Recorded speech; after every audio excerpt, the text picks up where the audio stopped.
नमस्कार। आपका अखबार के YouTube चैनल पर आपका स्वागत है। मैं हूं प्रदीप सिंह। कर्नाटक में चुनाव संपन्न हो गया।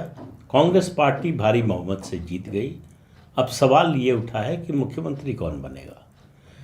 कई दावेदार हैं, लेकिन दो प्रमुख दावेदार हैं।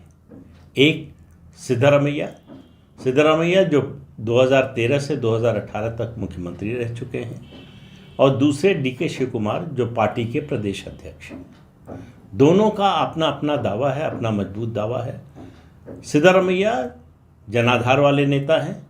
उनकी अहिंदा की राजनीति है, जो देवराज अरस के बाद वो दूसरे नेता हैं कर्नाटक में जिन्होंने चलाई। अहिंदा कन्नड़ का शब्द है, जिसमें एक गठबंधन की बात होती है, जिसमें पिछड़ा वर्ग के लोग, दलित समाज और मुसलमान, ये तीन का कॉम्बिनेशन बनता है। इसी की राजनीति उन्होंने की है। इसी की राजनीति का बड़ा फायदा कांग्रेस पार्टी को इस चुनाव में भी मिला है। उसके अलावा विधायकों में उनका समर्थन DK शिवकुमार से ज़्यादा है। रविवार को विधायक दल की बेंगलुरु में बैठक हुई। देर रात तक बैठक चली। कहा जा रहा है कि सीक्रेट बैलेट के जरिए विधायकों की राय भी जानने की कोशिश की गई।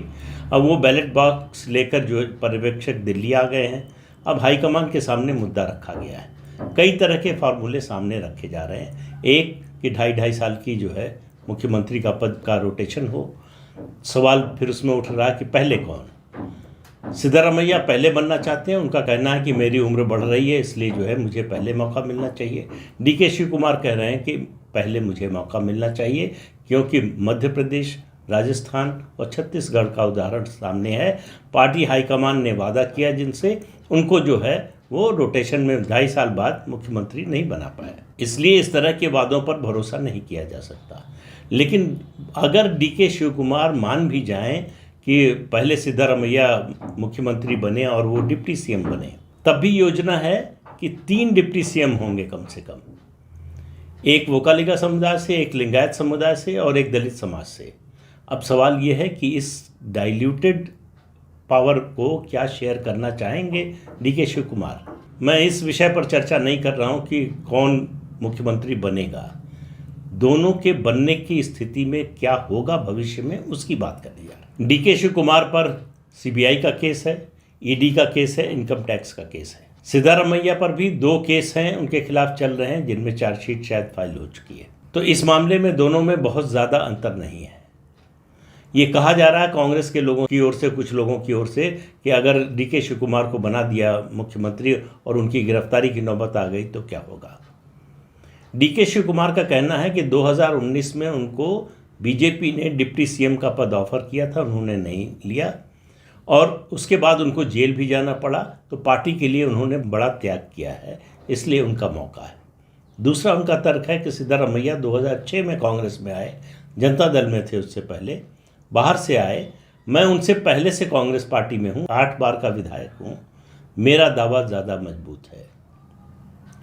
और मज़े की बात यह है कि DK शिवकुमार के पक्ष में लिंगायत और वोकालिगा समाज के जो मठ हैं, उनके जो प्रमुख हैं, वो उनके समर्थन में आ गए।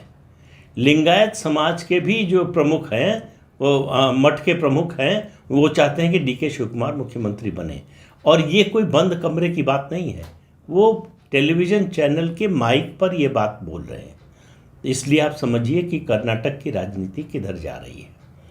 अब सिद्धरामैया जो है 2.5 साल के फॉर्मूले को मान भी जाएं तो वो दूसरे टर्म में, यानी दूसरे हाफ में मुख्यमंत्री बनने को तैयार नहीं है। वो खुलेआम कह रहे हैं कि मुझे ऐसा लगता है कि रात में जो विधायकों ने अपनी राय जाहिर की उसमें मुझे बहुमत था। लेकिन DK शिवकुमार का कहना है कि मैंने पार्टी के लिए सेक्रीफाइस किया है, मैं जिता कर लाया हूं पार्टी को। 135 सीटें मेरे नेतृत्व में जीती है।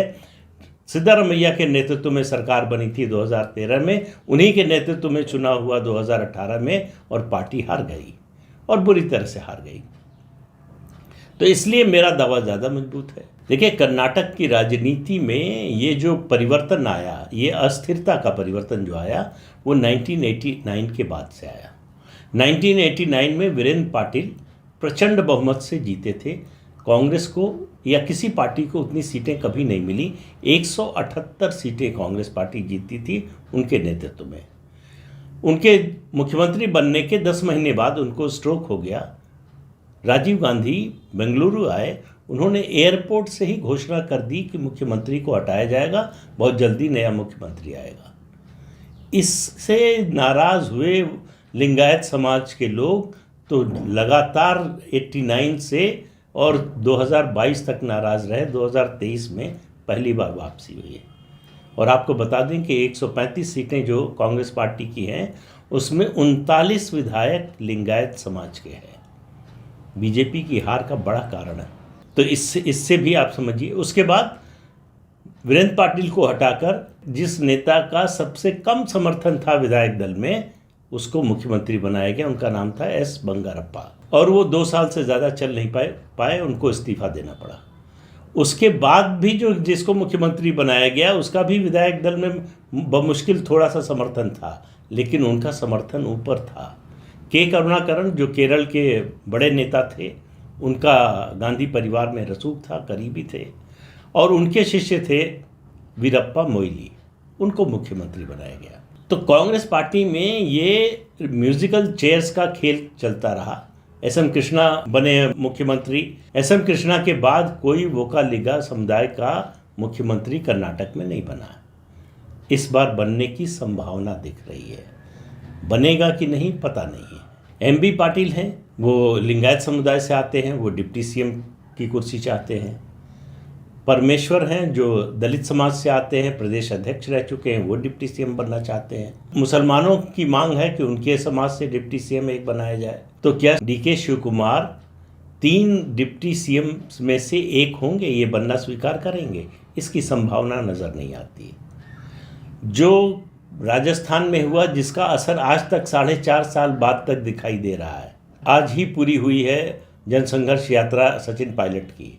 वो अशोक गहलोत सरकार के खिलाफ अभियान चला रहे हैं। छत्तीसगढ़ में टी.एस. सिंहदेव बीच बीच में बोलते रहते हैं भूपेश बघेल के खिलाफ।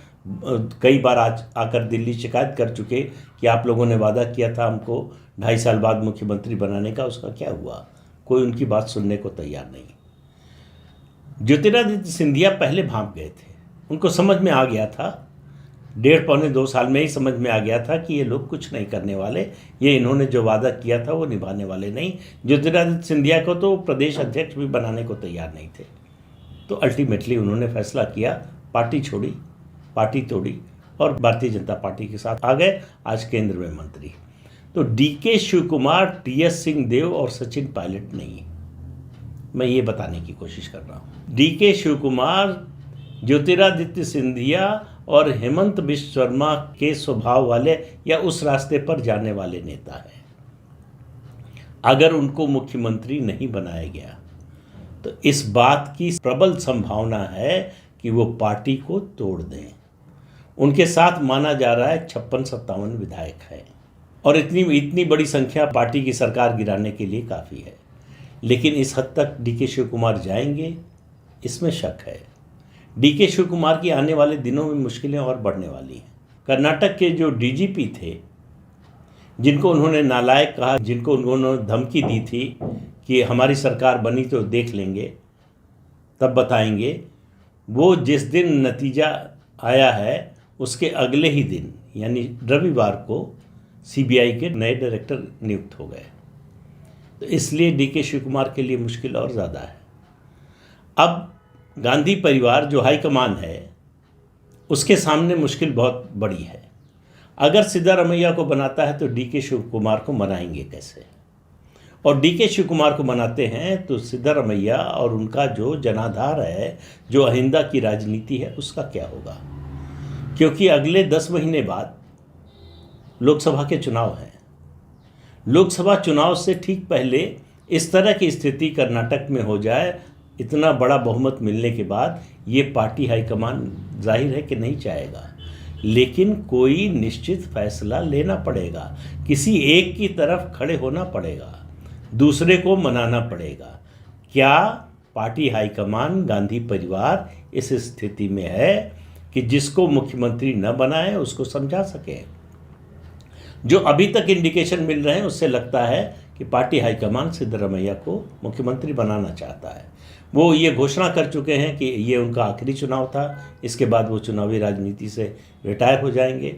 तो इसलिए पार्टी नहीं चाहती कि ये मैसेज आइंदा में जाए, यानी दलितों, पिछड़ा, खासतौर से जिस पिछड़ा समाज के हैं, कुर्बा जाति के, वो उसमें, और उसके अलावा मुसलमानों में, कि उनके समर्थन की राजनीति करने वाला, उनके जनाधार वाला नेता, उसको मुख्यमंत्री नहीं बनने दिया गया। लेकिन डीके शिव कुमार को मना करना इतना आसान नहीं है। डीके शिव कुमार का जनाधार सिर्फ अपने समाज में है, वो कलिगा समाज में है। उससे बाहर वो, मतलब कर्नाटक के जनाधार वाले नेता नहीं है। कर्नाटक में इस समय सिर्फ 2 ही नेता हैं जिनका जनाधार है, एक है सिद्धरामैया, दूसरे हैं BS येदियुरप्पा। वो पहले ही चुनावी राजनीति से अलग हो चुके हैं और सिद्धरामैया होने वाले हैं। आने वाले समय में आपको कर्नाटक में नया नेतृत्व देखने को मिलेगा, लेकिन वो बाद की बात है। अभी जो स्थिति है उसमें कांग्रेस के लिए जो है सांप छछूंदर वाली स्थिति है, किसी के भी साथ जाएं संकट तय है। इतने बड़े बहुमत के बावजूद इस सरकार की राजनीतिक अस्थिरता अभी से, सरकार के गठन के पहले से ही शुरू हो गई है। अगर पार्टी हाईकमान तय करता है और मना लेता है डीके शिव कुमार को कि वो डिप्टी चीफ मिनिस्टर बन जाए, चीफ मिनिस्टर सिद्धरामैया बन जाए, तो उसको ये तय करना पड़ेगा कि फिर और कोई डिप्टी CM नहीं होगा। फिर दलित समाज के लोगों को क्या संदेश देंगे, फिर लिंगायत समाज के लोगों को क्या संदेश देंगे, जो बीजेपी से नाता तोड़ कर आए हैं। पहली बार 1989 के बाद पहली बार लिंगायत समाज के लोगों ने कांग्रेस के लिए वोट किया है इतनी बड़ी संख्या में, तो उसका क्या होगा। तो कांग्रेस के सामने 135 का जो बहुमत है वो बड़ी समस्या लेकर आया है, बड़ी चिंताएं लेकर आया है। जो भी फैसला होगा, हाईकमान को ये डर बना रहेगा कि ये सरकार चलेगी कितने दिन और कैसे चलेगी, कब इसमें कौन बागी होगा कहना मुश्किल होगा। तो इसलिए कांग्रेस की जीत से जो लोग बहुत ज़्यादा खुश हैं, उनको हो सकता है बहुत लंबे समय तक खुश होने का मौका ना मिले। कर्नाटक में कांग्रेस की सरकार गठन से पहले ही विभाजन का शिकार होती हुई दिखाई दे रही है। डिवाइडिंग लाइन बिल्कुल साफ है। सिद्धरामैया अपने स्टैंड पर बिल्कुल कायम है और डीके शिव कुमार अपने स्टैंड पर कायम है। डीके शिव कुमार को लग रहा है कि उनके लिए ये आखिरी मौका है। अगर इस बार मुख्यमंत्री नहीं बने तो आगे बनेंगे, इसकी कोई गारंटी नहीं है। वैसे तो राजनीति में कभी किसी के लिए कोई गारंटी नहीं होती, लेकिन उनको लग रहा है कि ये उनके लिए सबसे अच्छा अवसर है और वो पार्टी के लिए अपने त्याग की बार बार याद दिला रहे हैं कि 5 साल में मैंने एक एक ईंट जोड़कर पार्टी को फिर से खड़ा किया है। सिद्धरामैया ने पार्टी को बर्बाद कर दिया था, 5 साल मुख्यमंत्री रहने के बाद पार्टी को हरा दिया था चुनाव में। इसलिए सिद्धरामैया की बजाय पार्टी हाईकमान को मुझे मौका देना चाहिए। डीके शिव कुमार रिसोर्सफुल हैं, बहुत पैसे वाले हैं, बहुत अच्छे मैनेजर हैं, बहुत अच्छे संगठन करता है, लेकिन वही कमी है जो सबसे बड़ी, वो जनाधार की है। तो अब कांग्रेस के लिए चुनना मुश्किल है कि सिद्धरामैया या डीके शिव कुमार। चुनाव जिसका भी करेगी, दूसरे को मनाना बहुत ही कठिन होगा। तो देखिए आगे क्या होता है। 1-2 दिन में क्लियर हो जाएगा, ज़्यादा समय नहीं लगने वाला है, लेकिन समय थोड़ा लग सकता है कि उसके बाद के आफ्टर इफेक्ट क्या होंगे। तो इस अंक में इतना ही। अगले अंक में फिर मिलेंगे किसी नए मुद्दे के साथ। तब तक के लिए अनुमति दीजिए। आपसे अनुरोध है कि चैनल देखिए, शेयर कीजिए, लाइक कीजिए और सब्सक्राइब जरूर कीजिए। नमस्कार।